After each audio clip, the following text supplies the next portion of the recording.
More gas, less emission, more sustainability. Is it really possible for these three things to exist at the same time?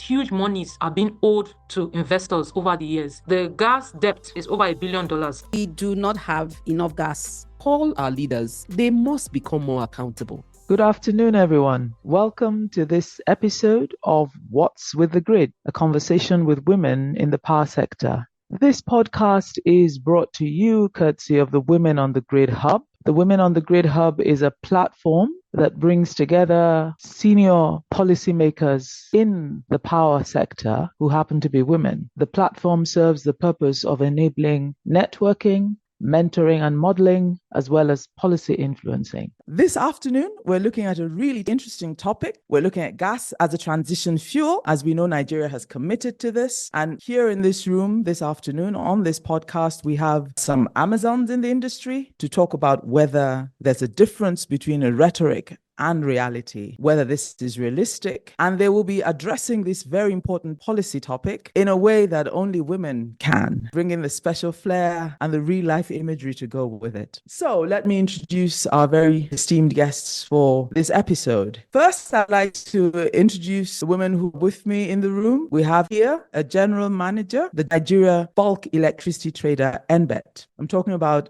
Itohan Ehede, also known as IT. You're welcome to the program, IT. Thank you very much, Stella. I'm happy to be here. Thank you. Also here, but let me say a little bit about Itohan though. She has an illustrious career spanning over 26 years across leading financial institutions in Nigeria, as well as in the power sector, over 10 of which have been spent at NBET. She was the pioneer treasurer overseeing $800 million of capital set for the risk management department, where she's responsible for the suite of guarantees in form of partial risk guarantees. She also doubles as the chief risk officer responsible for the enterprise risk management of the organization. So that's quite a rich profile, and looking forward to a very rich conversation. We also have here my sister and a returnee participant, Jumoke Delano. As we know, Jumoke is a seasoned multi-jurisdictional lawyer qualified to practice in Nigeria, the United Kingdom, and the state of New York. She has over 30 years experience across banking, development, finance, infrastructure, and the energy sectors, and was until very recently the head of regulatory and government relations at the Abuja Electric Distribution Company. It's a delight to have you here again, Jumoke. Welcome. Thank you very much, Stella. It's my pleasure. And last, very definitely not the least, we're privileged, really privileged to have a senior female engineer who has her chops in the oil and gas industry to sort of give us the perspective from there. I'm very delighted to welcome engineer Chichi Emenike, who is the acting MD CEO of Nekonde Energy. She specializes in business development, project coordination, strategic planning, engineering, operations support, and contracts negotiations. She holds a bachelor's in chemical engineering and master's in oil and gas management from Aberdeen, as well as over 20 years relevant postgraduate experience in the oil and gas industry. Wow, what a profile. Chichi, you're most welcome and thank you for being here today. Thank you very much, ma'am. So we need to get the conversation going. And I'd like to start with the person who's sitting closest to me in the room, and that's IT, all the way from NBET. So more gas, less emissions, more sustainability. Is it really possible for these three things to exist at the same time? I'll say globally, looking at it globally, yes, it is possible. And in Nigeria, it's something, I don't want to say impossible, it's something quite difficult knowing where we are today. If we look at these three things, we'll be looking at what gas represents for us in Nigeria and whether we actually do have enough gas. And then the next conversation of moving on to more sustainable sources of energy. And like you mentioned earlier, you said that we had committed to this.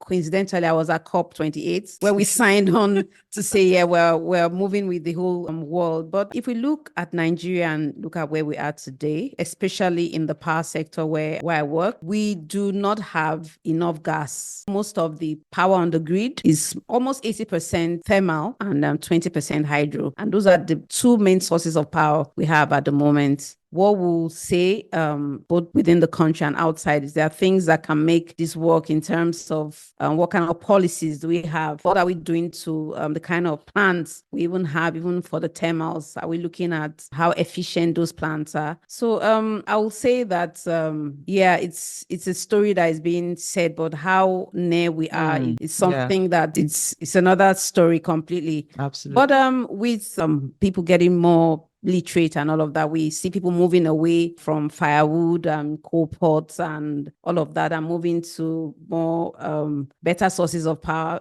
and so that will be some improvement. And I guess that's why this is a hot topic. People are beginning to see what should be done in terms of sustainability. I mean, cutting down of trees and firewood, that is definitely a conversation that would go right to the rural areas. And then you talk about coal pot. I mean, I remember using coal pot many years ago, and I'm not sure I'll have that in my house as of today. And then you talk about the generators. Are we moving away from using less generators now? And when I say generators, I mean diesel and fuel generators. How much of that is being used today? So we have an installed capacity of 13,000 megawatts, and we just have like a paltry sum of 4,000 that is getting to customers. So this sustainability, I'm really working towards it. So that's why I'm saying that there are things that we have to kind of put in place, both as government and as people exactly, to speak this story. Yeah, I hear you. And I take the point about if we could have progressed from using coal and firewood to where we are today, then there's definitely possibility that this journey might work. But I'd just like to pick on one of the things you said and throw that back at Engineer Chichi to ask what she thinks, where the statement you made that we don't have enough gas. Engineer Chichi, we don't have enough gas? So we have enough gas, okay? But I guess what Madam is speaking to is the gas above ground. So let me put it this way. I'll put the data first up front. And thank you for the question, man, and the opportunity as well. We'll continue to lend our voices where we can, and most especially as women, So going back to the question, today you have proven of 20, I think it's 207 TCF, which is quite a number.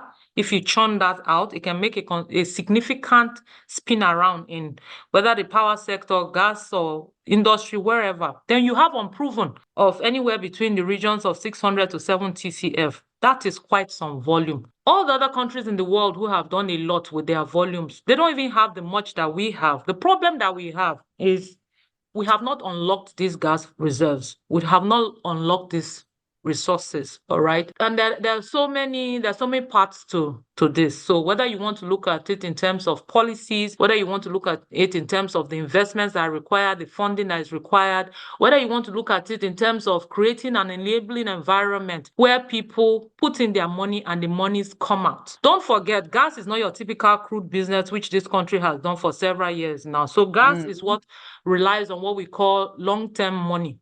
All right. All the gas projects we do, most times you get your IRR. And so maybe in the next 5, 6, 7 years, it's long-term money. It needs long money, like we say in the industry. So whoever is putting it in, whenever you run those economics, don't forget, you're also not making calculations around the unforeseen. Now, when you put it in a country where you have policy flip-flop, where you have people that don't respect contracts, where you have anything, madam, in the middle, is like being in the middle of a football match and somebody just shifts the goalpost. People need to put their investments where they can get it out. It's almost like I said, changing the goalposts in the middle of a football match. If you don't forget capital.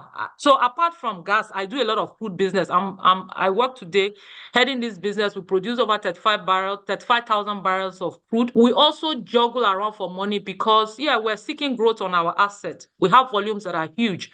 To attract finance today in Nigeria, go and ask anybody in this space. It's not easy, all right? You are trying to attract money to come to where you need to convince people that they are foreign exchange. Everything we do below the surface and building infrastructure and doing midstream, downstream is highly domiciled with the FX, dollar business. You have to guarantee an investor that money, when it comes into this challenged economy, is going to come back. So yes, madam is correct, because the volumes are not requisite. What we have, much of it is still in the ground. So yes, she's very correct. We haven't done anything yet. We haven't unlocked it yet. People are afraid to put their money inside it. We're just saying I don't want to run this conversation too fast, but we'll get to the point where we'll begin to talk about some of the current things this administration has been doing, looking at these things and saying, hey, what can we do to encourage people? Even you have seen the presidential directives the president has signed. Those things are just trying to see how they can encourage people to bring in their monies into this environment. And just to say, some of my sisters here are in the power sector. A great deal of the gas we're using today goes into that sector. We know how that sector is locked down. The problem we have at upstream is if I drill a well today, and if you want to know, averagely, it costs about $25 to $30 million to drill a gas well. That's a pure gas well. If I put out the gas there, how that gas travels all the way down to the last mile man and my money comes back to me is the problem that you are seeing in the power sector. So let me not jump the gun. I agree with her. Okay. The gas volumes are not plenty, but these are just high level. These are some of the issues. Thank you. Thank you so much, Engineer Chichi.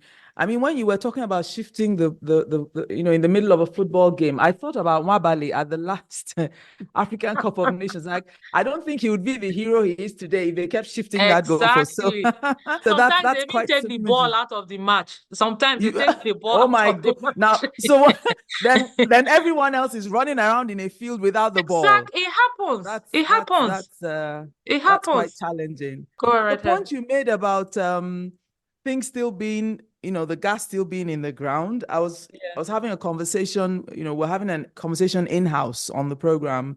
And I recall the point being made about the exploitation of inland basins, right? That we have inland basins that we've not even begun to explore, like the Benin Basin, the Anambra Basin, where you have non-associated gas and all of that. I was wondering if that's part of what you were referring to when you said we still have a lot of this that's untapped. So all those basins feed into the numbers I had given, which is the 600 to 70 CF.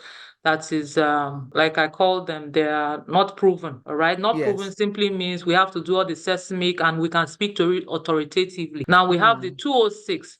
Those 206 are volumes that are out there, okay, where you can run your economics, and any investor coming, you can say confidently, yes, on this asset, we have so volumes, and based on this, we can confidently put in so money and we can get so out. So yes, all those basins are there. Anambra, I worked the Anambra region for a long time. Anambra sits on a huge reserve, all the way cut into the Enugu, and there's even the back end to Imo State. We're actually blessed in Nigeria. So how we are running around in circles is the thing that we have. Without the football field.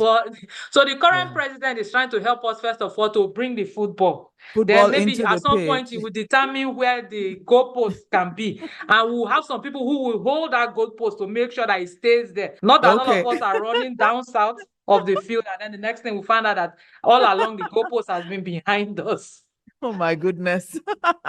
Thank you for that. So policies and incentives, Jumoke, I'm wondering, Engineer Chichi spoke about policies and incentives that have come up recently. Before we really get into the meat of the conversation, which is this whole question of the commitments Nigeria has made to lower emissions and where all of this gas talk fits into it, I'd like to hear, maybe you could enlighten us, please, on some of these incentives that are out there and what your take is as someone who's looked at legal documents from different continents. Okay, thank you, Stella, for this. Recently, there are 3 presidential directives that came out. And as Engineer Chichi said, the idea is to address some of the known challenges, within, the oil and gas sector. There's been a lot of talk about the decade of gas. And when you talk about the decade of gas to the proven reserves that we have in Nigeria, surely, something needs to be done, to eliminate the bottlenecks that are not allowing Nigeria as a nation to optimally utilize these proven reserves that it has. So that is what has happened. There are 3 of these directives. The first one is on tax credits. So this order it's called the Oil and Gas Companies Tax Incentives Exemption Remission Order of 2024 that recently came out. And the idea is to encourage investments in non-associated gas, greenfield, onshore, or shallow deep water projects with a gas production date on or before 1st of January 2029. This is one of the incentives that the government hopes will encourage more investors to actually invest in gas. Not all just oil, but this is really targeted at gas. And the tax credit is $1 per 1,000 cubic feet or 50 cents per 1,000 cubic feet, depending on the liquids, the hydrocarbon liquids, in the field that is being, explored. So this is one of the incentives the government hopes would incentivize, more investment. And it lasts for a period of about 10 years. It's about a 10-year period, though these tax credits cannot be used in conjunction with other incentives like the Associated Gas Framework Agreement. So this is the first of the initiatives, and it also has a portion where it talks to investments also in midstream projects. So midstream projects where an investor is going into midstream projects, the investment that investor makes in qualifying plants and equipment purchases, he could be entitled or she could be entitled to 25% tax allowance. So this is a there's positive. tax rebates there. Yeah, so this is an allowance. The other one is a tax credit. This one is what you call a gas utilization investment allowance. This allowance can be netted off of accessible, profits of the company. So this is also another positive initiative. And the third part of this fiscal incentives order has to do with asking the minister to introduce incentives for deep water, because we've now talked about shallow, onshore and shallow. We've talked about midstream, but there's also within that directive an order by the president for the minister to develop incentives around deep water projects. So that's the first one. Sorry, if I may just ask that. So there's nothing in that sort of like the policy framework you've discussed. Is there anything there at all that alludes to the commitment to, the low carbon transition, the commitment? Are there any incentives there? Is there anything there at all to speak to the fact that, look, this is where we're heading as a country? So there's no specific mention of that. Okay. Within the directives. Or in any of the ones you looked at? No specific mention. Because I'm wondering if it's all about just incentivizing, us as a country to produce more. Of course, there's a need for more gas. There's a lot of gas that's not being used. But then what we have, the policy statements we have in the medium and longer term, is that we're going to do this responsibly. We're going to do this in a way that's environmentally responsible, with to the extent that it's possible to lower emissions, and have it in mind that we're on a journey progressing to somewhere. So what I'm wondering, and of course that's not on you. We're having a conversation.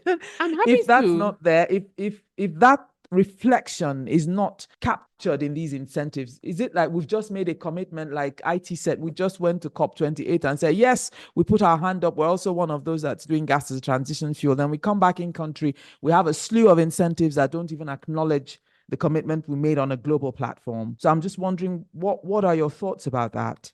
Okay, good point. But Nigeria has quite a bit. We've never lacked for laws or regulations or policies. I agree. So there is the Climate Change Act that is already in existence. There is the Energy Transition Plan that already exists. And there is the commitment to net zero by 2060 by the government of Nigeria. So whilst you may not find these incentives, which are actually to address specific problems, these directives by the president have recognized some bottlenecks within, the inflow of investments into gas projects. One of the recitals even talks to how much gas reserves Nigeria has, but how the inflow of foreign direct investment into those projects is nothing to be compared to what the other countries who have less reserves receive. So these directives are targeted at addressing issues of incentives, fiscal incentives, also contract delays. The second one has to do with the delays in the contracting process for production sharing contracts, for how do we address those delays, and also the issue of national content. Local content has the drive for local content and complying with the local content regulations now become an impediment to the flow of investments into the sector because of the misapplication of the provisions of these directives. So I would say that whilst you may not find them in here, but there are other ample provisions that have to do with transition. Okay. And yes. Thank you. Okay. Just to pause, I want to just get back to IT. Just to find out from you, I mean, we'll go back to this transition fuel debate, but just to hear from you, when we talk about the question of gas as a transition fuel, as someone who's very familiar with an entity that's the anchor of gas supply guarantees, what comes to your mind? Is this even sustainable? What does this mean from that perspective? So the issue of gas supply guarantees means that we have to ensure reliable and uninterrupted supply of natural gas to meet energy demands during this period. And just like Engineer Chichi said, the only way out is to have active contracts in place and respect those contracts. So if you want to have power on the grid, you need to sign a power purchase agreement with MBET. Part of the CPs to that PPA is to have an active gas supply and gas transportation agreement. So the question will be, are those agreements in place and are they active? Are people keeping to the agreements within those agreements? Yes, so those agreements. But to say that we are really working hard to ensure that there's actually that guarantee. Government has approved, or they exist a gas stabilization fund, because we saw that vacuum to say that based on credit history and all of that, people were not able to sign up contracts, and the government say, how do we help? So we set up this gas stabilization fund, which is a guarantee for gas. So we've pulled everything together, had this agreement signed with GACN to say, all you gas suppliers and gas transporters, look, even if you don't have contracts signed with your counterparties, we have this fund in place. In fact, the initial fund was 32.7 billion. We had it in place to say, we have these funds in place, supply gas and we'll pay you directly. We're not even going to wait for the GENCOs, and you're not even going to wait for the whole payments timelines for GENCOs. So that was in place, and it went on well until, of course, the issue of foreign exchange that has thrown everyone in disarray. I think it's okay to say that. Yeah, so from the minute the exchange rate skyrocketed, that arrangement kind of went bad, and we're almost back to the pre-term, I don't know, pre-term days to say. So the issue is back to say, what are we going to tell these gas suppliers? Are they sure they're going to get their even gas they've supplied? Talk less of investing. And she told us how much it costs to even do those investments. Yeah, which actually brings me to the question around domesticating the trading currency for this product. Some have argued fervently that that's what needs to happen. I'm wondering what Engineer Chichi thinks. Some have said it's important to domesticate the trading currency for gas. Do you think that's something that needs to happen? So, like I did say, our investments where the gas business starts is upstream, and you're speaking to someone bringing in monies to equipment, drilling wells, infrastructure, whatever and even to sometimes even the manpower. Sometimes is even you have to pay for it in dollars. The accessories, all the stuff we use, most of it is in dollars. Now the problem is real-time business. You are putting this into an economy where the off-taker is paying you in naira. She has just spoken to the challenges you see with the payment.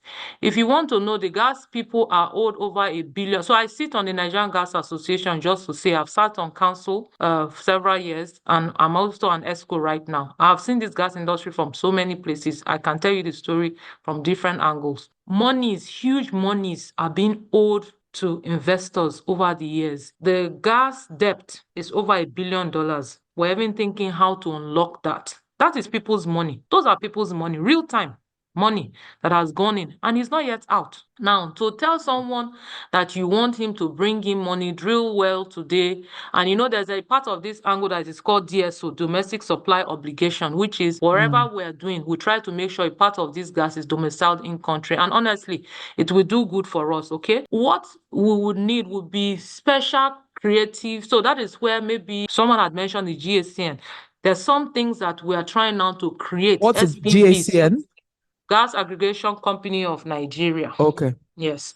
Sometimes they get into a gas transaction to be able to give a degree of comfort, okay? Sometimes they will create escrow accounts, SPVs, where the monies will be domiciled.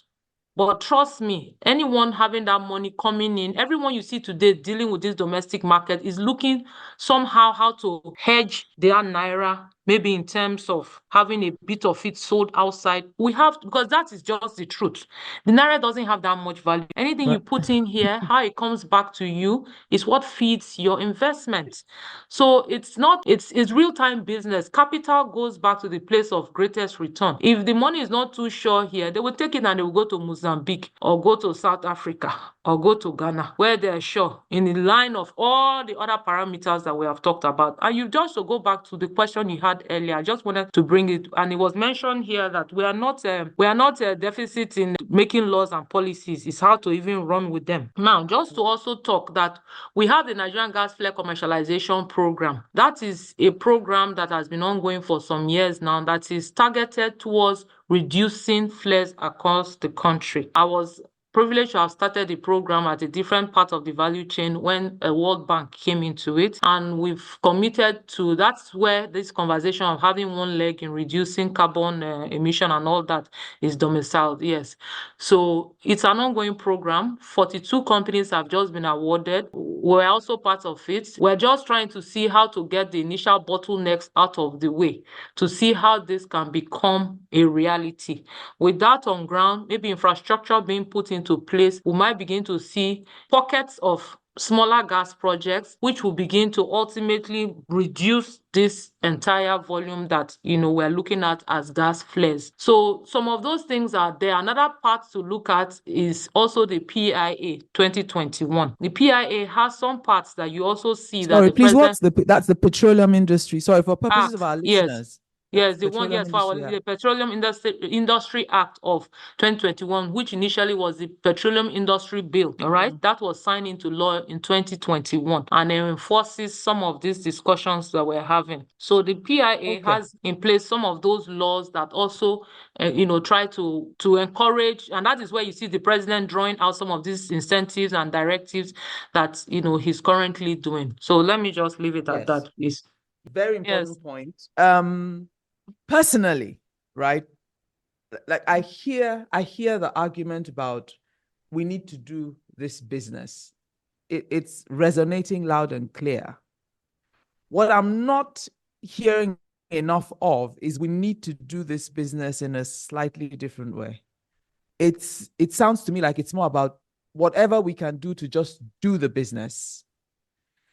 The gas as a transition fuel commitment demands that we don't only do this business and unlock what it takes to get the business done, but that every step of the way, we're also looking at doing this business a little bit differently, which now brings me to the point you made about the gas flare initiative. I know that recently with this president, there was a commitment to reduce methane emissions by 2030. By up to 30%. And methane emissions come mostly from the oil and gas sector. Yes. And I know that they came up with these 2023 methane mitigation guidelines, which a lot of the oil companies have signed up to. I'm just wondering whether that is something that's even resonating, because it seems to me that the focus is unblock investment, money, bring it in. But, I'm not hearing enough of that. Or conversations, for instance, around things like carbon capture, utilization, and storage. I know that during the last administration, there was this huge workshop between the oil companies and the International Energy Agency. They came all the way to run this workshop about how the oil companies might begin to adopt some of these CCU technologies. I mean, carbon capture, utilization, and storage.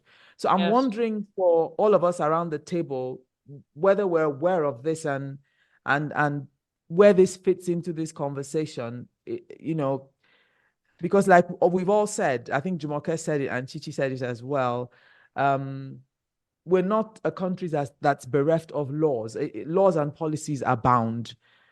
Part of the challenge is that the laws, they don't interconnect. So it's not even yes, sometimes the goalpost is shifted. That's fantastic imagery there. Sometimes the football is not even there. But sometimes it's that the team is not even functioning as a team. So Mabali is running left, Ekong is doing somersaults in the middle of the field. They're just not the synergy between the different players, right? And the synergy between the different laws and policies. Today we come up with this and we forget that we made a commitment to that yesterday.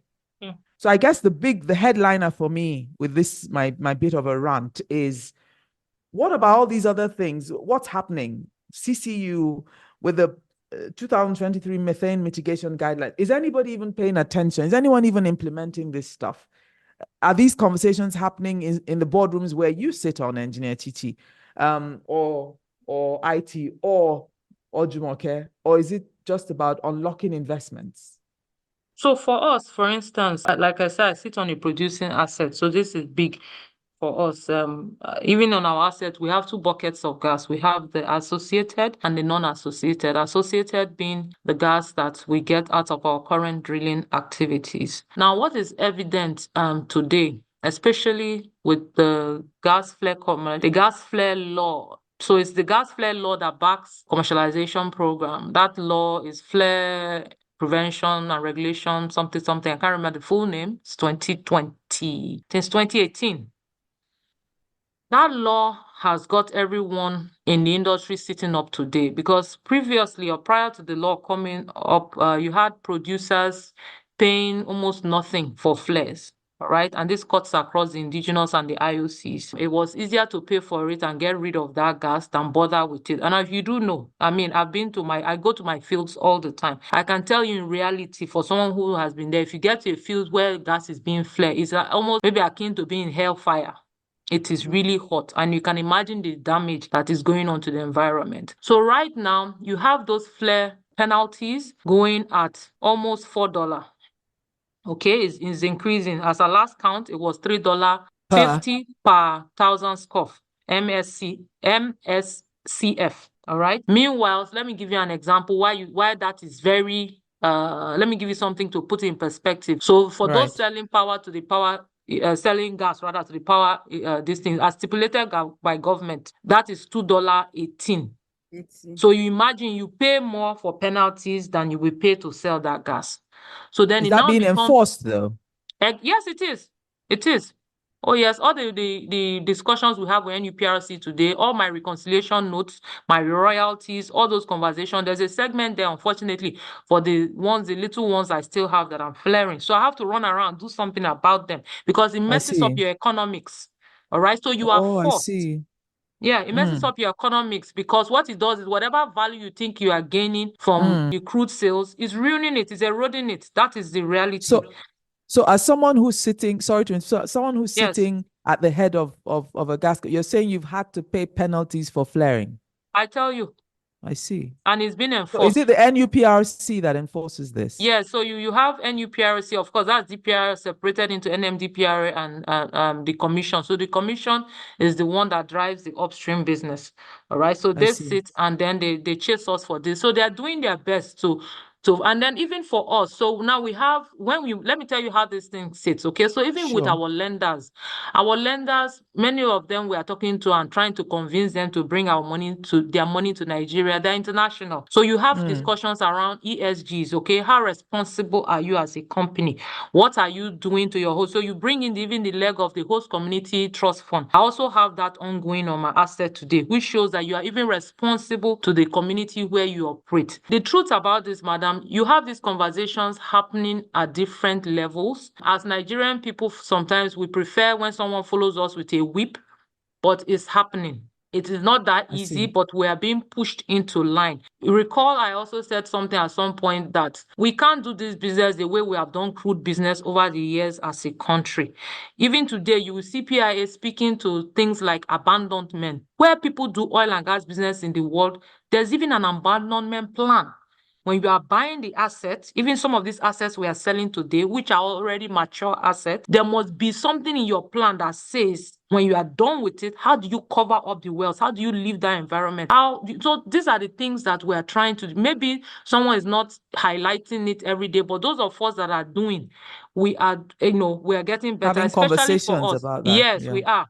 And the IOCs, being the Mobiles and Shells and Chevrons, they used to do this, but even the indigenous are now coming into line to doing things better. It also has its leg in CSR. So any which way you want to take it, it might not be moving as fast as you want, but it's happening.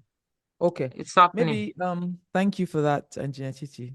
Yes. IT, Jumoke, does anyone have anything to say on this? No, I hear Engineer Chichi, but I didn't quite get your response on the emission reduction technologies she spoke about. To say, are Okay. you Like the or carbon is capture it and still yeah. in research? So Is it still in so research mode? What are you doing towards implementing those technologies? I think I okay, so we hear haven't done Stella mention that. Okay, we haven't done any carbon capture, CCUs in particular, right? And but we do have two conversations. One that is ongoing now is a carbon credit project, all right? And we are almost signing off. We're currently reviewing commercial and technical agreements. That carbon credit project, I won't be placing names here, but it will just Sure. mention that GACN is involved in it. It will target to capture at least 25 million scoff of gas or thereabouts, or 25 to 30, and that's very significant. That is one. We have another one which was ongoing, but is stalled due to some. So the carbon credit projects are one part of this CCU project, because the full CCU, involves technology where your carbon emissions are the most. We haven't gone full blown into that, but this first set, and I will tell you that even the carbon credit projects, they are not popular here. I think if At we all. sign this one, I think this will be the second in Nigeria, and it's a Absolutely. there's significant volume, and I'm driving it because I know it can be done, and we're almost there. By God's grace, we should sign that, give or take, max maybe in the next 1 month. Okay, and it will be a game changer. It will draw attention. We're doing it with an international firm, and the way we've worked with them is pretty interesting. Okay, so the truth is, we reduce all this carbon emission, and we get to earn money for it. Okay, from day one, we earn monies for it.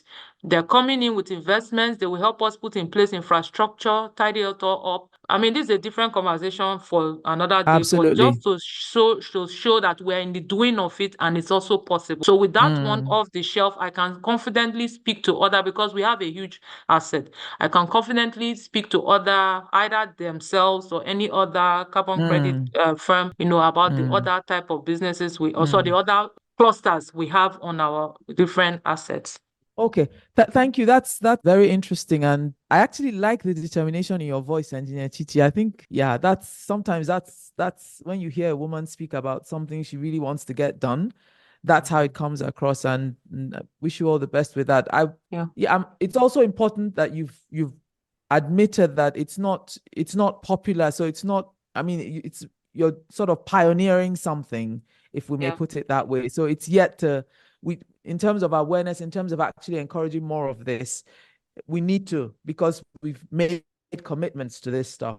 But then I'm just pivoting to Jumoke now, and I know she wants to say something, but I'd like to ask you a question that has international ramifications. So if you could weave that into your reflections. Now, this idea of incentivizing more of this, right? It's driven by global demand. And for me, I'm asking, are we as a country reflecting enough on the risks? The countries from where this global demand is coming have themselves made commitments to move away and to reduce emissions, which means there's actually maybe an unspoken timeline within which the demand for this product would be high. So are we as a, do you think, this is you now, you're not the president, of course, with this, your multi-jurisdictional lens and what you know about the international market. Do you think as a country we are considering this risk enough? If you could respond to that in addition to, because I know you had something else to say. Thanks, Jumoke.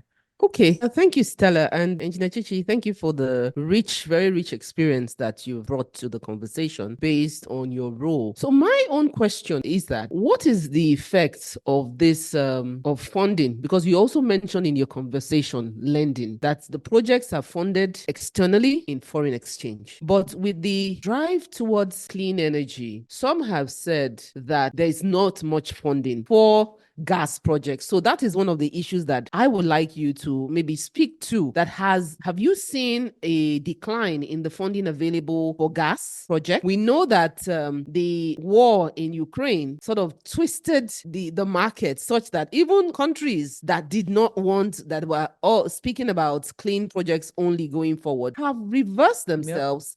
Some people are opening coal plants, so how does this lending, the dynamics of lending, how does it impact on even gas as a transition fuel for Nigeria? We are interested, certainly, but if the demand is global, and is there funding? Is the funding still available? So I just want you to help us, to navigate that before maybe I come to Stella. No, so, but what are your own thoughts on your own question, though? As a country, because you've touched on it already, this thing is so global. And here we are as a country saying more. And in sort of like the things you've looked at, the frameworks, are we even thinking about the risk from that perspective? Like a war suddenly comes up and it upsets the apple cart, or, some country decides to sign up or not sign up. And all of that affects global demand. It affects the forex. It affects So when we're pushing out these incentives, what's your sense? Are we addressing those risks with what you're looking at? Okay, so in fact, on the issue of incentives, I think there's a lot of incentives already. If you ask me, this fiscal incentive is an add-on. Okay. It's not as if there were no incentives before in the market. There are quite a lot of incentives already to encourage investment. But is that what we really need? So apart from the incentives, there are other things that could have been, should be done in order to attract investment. Number one is the pricing. The pricing of the commodity, both electricity and gas. Right. Because if the pricing is not right, then nobody will come. Absolutely. So that is number one. Number two, the enabling environment. There are so many other things that make this environment attractive or unattractive. Number one is one of these is security. These offshore, onshore projects, they spend a lot on security. We hear about vandalism of pipelines. It's a recurring decimal. So if you want to attract investments, then that's another area you definitely have to look at. It's not just about incentives, because for me, this is an add-on. It's an add-on. You must take care of your environment. The other thing I wanted to mention is infrastructure. So you will see that in one of the tax incentive, the fiscal incentive directive, there is an allowance for midstream projects. One of the issues that is recurring also is the issue of infrastructure, gas infrastructure, the pipelines. What about those gas projects, offshore project, where there's a challenge evacuating the gas and bringing it onshore? So there's a lot you can do to attract these investments. It's not just about incentives. For me, incentives is just one of the aspects. So many times within gas, oil and gas, and within power, there's a tendency to limit your intervention to one particular area. Absolutely. But no, because of the connected nature of the value chain, you must look at that project. You must look at the sectors from end to end. And oil and gas and power are very close. They are brother and sister. So the interventions need to be of a global nature. Then you mentioned the issue of global demand being a driver. I think there is a lot of local demand. Apart from global demand, there is local demand. But you must be able to structure your project in a way that it is attractive to a lender. Otherwise, you won't get. Thank you. Very helpful. And Chichi was nodding and smiling when you were speaking. So I don't know if she wants to add anything off the back of that. She asked a question I would deal with, but she has just said it. I mean, I won't waste too much time. She said, even the pricing, there's nobody doing Red Cross business here. If you put in money, you should be able to get it. You should be able to get it. And government should not allow the willing buyer, willing seller environment to reign. Eventually, what you saw in GSM industry will happen. If I bring my money and someone brings it, two of us start negotiating, and you see somewhere cheaper to buy, you will buy, and the other guy will be forced to drop his prices at some point. Let's allow business people to bring in their money, do these things, put the environment. She has spoken to what is happening offshore. When we run our economics for all these things, there are so many unknowns. Nigeria has plenty unknown. When you begin to throw those things in, the minute you throw them, Absolutely. you see your IRR just going down the road. Somebody you have told you are going to give him back his money in 5 years, you suddenly see that it's at 7. Tomorrow, the government changed one policy, you see that the thing has shifted to 9 years. They throw another one. Before you know what's happening, you don't even know whether you're going to get the money back in 12 years. It is a reality. Now, she said about the lending, it's the same thing. So, yes, all the wars, in fact, I got inundated on the asset where we see today. I can say we have well over 5 TCF of gas just on OML 42. And the inquiries became heightened as at the period where this Russian war. I also attended the World Gas Conference at about that same time. So we've got so many inquiries. This whole discussion sits in energy security matters, okay? For every day as you speak, you have populations growing. When these populations are growing, their energy demands are growing. It's very simple as that. What we are selling really is commodities that people need to either power their cars, run their homes, provide warmth, run their industries. It's energy security. Yesterday at the SERA, SERA is ongoing now in the States. The Saudi Aramco What CEO Sarah? had Sorry, is a conference. I don't have the Sarah? full. Yes, it's The one that CCE. happens in Houston every year? Yeah, CERA. So that conference is ongoing. We have all our top NNPC Limited folks there and a couple of other serious players across the world, all there. And you had the Saudi Aramco CEO say yesterday that in his opinion, he thinks the talk around transition fueling is failing. Why is he saying that? He's saying that because everybody is shouting clean energy. But how long did that clean energy talk last in reality? Immediately the war set in, you saw people going back to even coal to be able to generate power, to be able to generate warmth. The entire Europe was running helter-skelter. I know how many guys started coming to us. And you do know, gas infrastructure, they are not built overnight, okay? You have some Absolutely. today, yes. There are infrastructure that you put in place. It takes some time, So all this lending discussion, it is not completely the financing. And most of those guys that come, we always tell them, look, this conversation has to go all the way up to investing in my opening the wells. Then we can work it out maybe you take it out of the gas sales, whatever it is. We're talking million LNG around the technology and all that. So just for those who want to know, we're situated in the heart of the Niger Delta. So we're in the deep swampy area. Now, how we take out that gas from that area is also another discussion.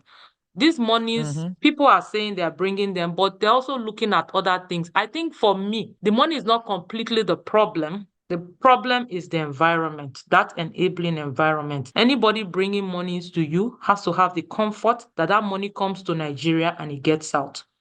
For now, we are not doing too good with convincing people around that. Okay. So on that note, I'll just put up the very last question, which will now go around. Everyone has to say something about this, sorry.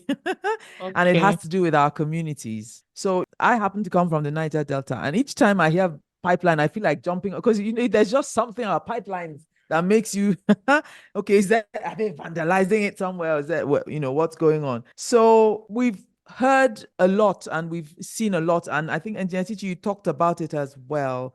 Sometimes the negative impact of these activities on the host communities. You talked about gas flares. In another life, when I was working in another capacity, I know that there was a community where these gas flares were so intense in the Delta. The rate of miscarriages, that women were just having miscarriages. It was like as normal as breathing. The women were just having miscarriages.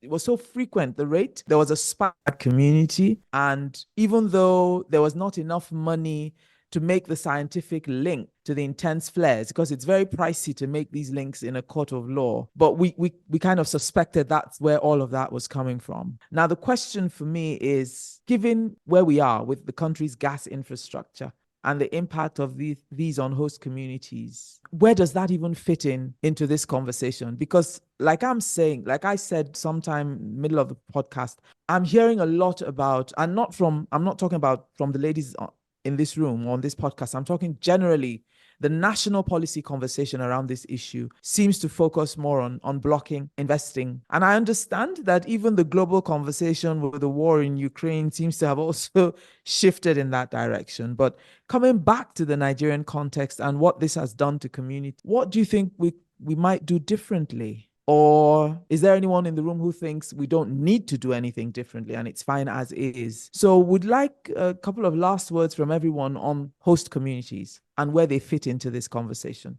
Maybe I'll start with IT. For a change.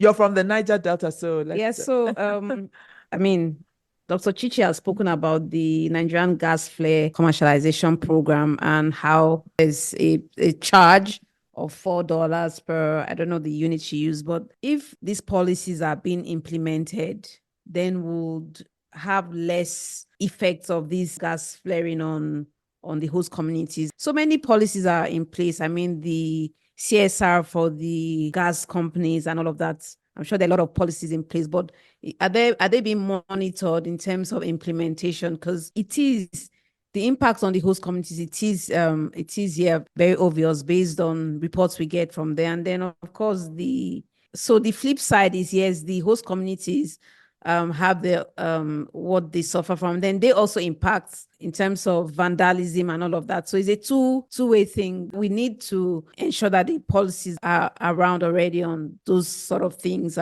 More policies? Yes. Well, even the ones we have, I don't know how much of it is being implemented, but the security, energy security, I mean, Jumoke spoke about that. So that affects even power infrastructure, to say transformers are being vandalized. And then, of course, the whole vandalism in the whole piece. So I don't know if you've heard when there's no light and they say the transformer or the substation, there was some vandalism or it had been vandalized. So I feel that a lot needs to be done with the existing policies as well as new ones, especially on securing our assets.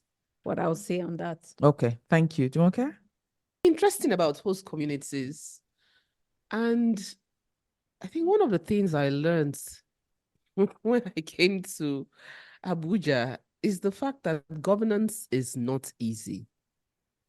For you to be successful in governance, you must be ready to take decisions. There's no decision that does not impact, one category of people or the other, one demographic. There's always going to be an impact of any decision you make. But that is what governance is about. And I think one of the things we must do is call our leaders. They must become more accountable. I hear you. I completely agree. Yes, our leaders, we don't make them accountable. It's as if once they are elected into office or appointed, that's the end. I look at what is happening in the UK when they call the prime minister and he has to answer. We must develop that kind of arrangement and framework in Nigeria where those who are in leadership must be called to account. So we have laws, we have policies, we have regulations. Are they being implemented?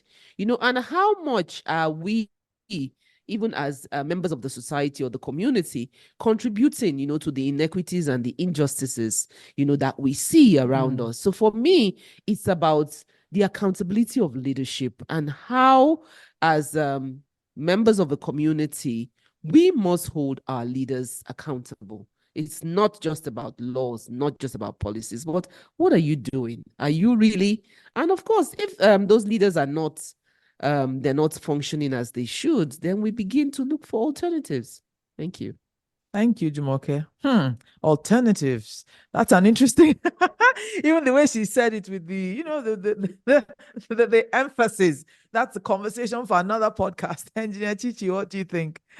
Alternatives will be to put more women in those positions. Honestly, when you find the women that are in there and willing, yes, because you find the women who want to drive home these things to work, they do go after them. So I give you, this is the example like ours. So so apart from our CSR thing we've been doing for the communities where we work, like I said, we're in the heart of the Niger Delta, so we have a lot of communities we deal with today. Based on PIA 2021, the Petroleum Industry Act, we have the law now stipulates we have to put in place a community trust fund, a host community trust fund. That's trust the PIA. Fund, yes, it now enables us to just further formalize our contributions and our development within this. Those processes are ongoing. The trust funds are being formed. We have 7. We have 3 have gone to the dailies. They've been published, and then we're having the 4 that will still come up. Now, with those trust funds in place, what it mandates us to do as a business is that 3% of our OPEX must go towards these communities. It Sorry, also what's protects OPEX? our Sorry. operating expenditure, so our Yeah, overhead. thank So we you. put it in our balance sheet as it takes care of all the runnings we use, the alongside salaries, all those things you use to run your business. That's what OPEX are. CAPEX is your capital expenditure, which is the one you put towards your proper new project. Now, it also helps us. So the community now is aware that they can also lose those monies if they don't protect the equipment or the infrastructure we have in their environment. The vandalism, the sabotage, civil unrest, anything they want to do there, they need to realize to the extent that if they take out anything there, then we will begin to take monies from that 3%, carry out any repair work that we need to do on our infrastructure. So that way it makes both parties accountable. And I say this because I'm a hands-on person too. So when we go into those places, we see how the place is. I know that we can do better. Sometimes I see those women in the canoe. I say, where una they go? I say, madam, we they go to fish show, we they go find periwinkle. Wow. And this is in the heart of where we're doing business. We can do better. Okay, I'm not going to stand here and say, oh, we're doing all too well. There's a lot going on, but that is where I wanted to come with this last landing statement. Please let us work to get more women in different places. The women that come in, they are very serious with their jobs. Women tend to multitask more. Women tend to put human faces in these jobs. Women, when they get on it, they want to get those things done. When you empower women, you are empowering an entire village.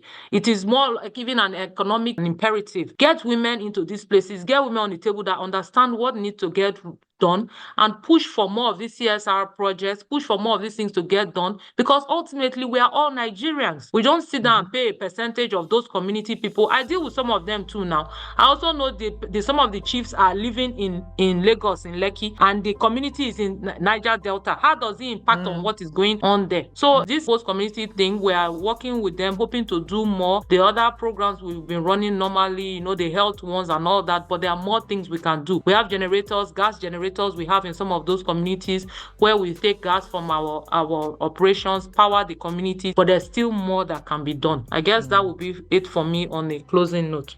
Thank you, ma'am. Thank you very much. Thank you, Madam Chichi. Thank you, Madam Jumoke. And thank you, Madam IT. Okay. And Madam Stella. Okay. Thank you, Madam Stella.